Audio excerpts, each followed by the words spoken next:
سألونا على الدنيا عاملة ايه وياك.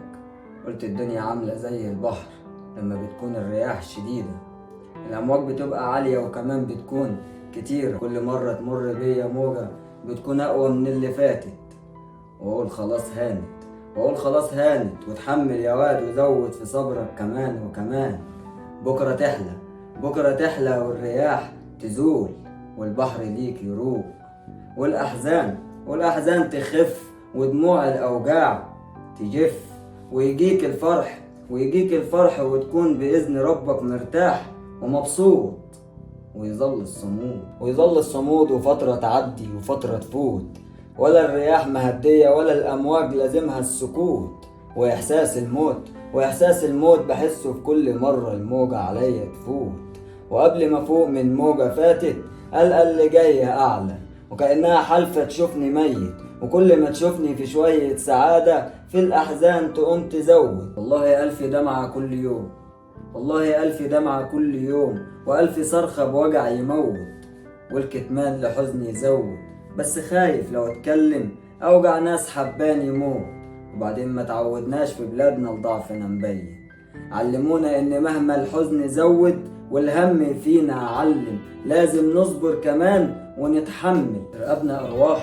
فرقبنا أرواح شايفانا قدوة وبيتسندوا في الدنيا علينا، فخاف لو مرة سلم تغدر الدنيا بيهم وهم مش حمل الأذية.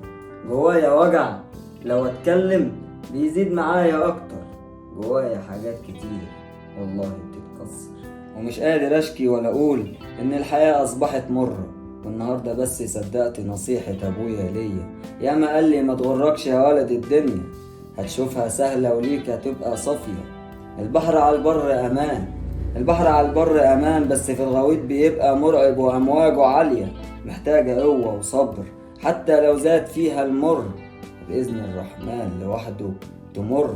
هي الدنيا يا ولدي تشبه نفس البحر، فخلي بالك ويوعاك تستهين بالكلام. وديني يا ابويا شفت وتعبي حقيقي زاد لما وثقت في ناس واديتهم الأمان، واتفاجئت ان الضربة منهم كان هدفها موتي، اما موجة اللي مني فدي كانت اصعب ولازمها سكوتي.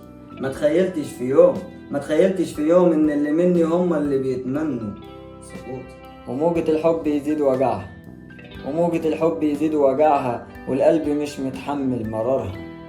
كان كله عندي هين لكن وجع القلب حقيقي مش هين، ولو كنت مش مبين في عيني عكس الحقيقة، وديني بقولها إن حقيقي تعبي زاد، ولكني عندي ثقة في رب عمره ما كان ظالم للعباد، وبكرة اللي تعبني فيها هاخد حقي منه يوم الحساب، والصبر هيفضل سلاحي وثقتي في رب العباد. مش هو برضه قال وبشر الصابرين وذكرها في الكتاب؟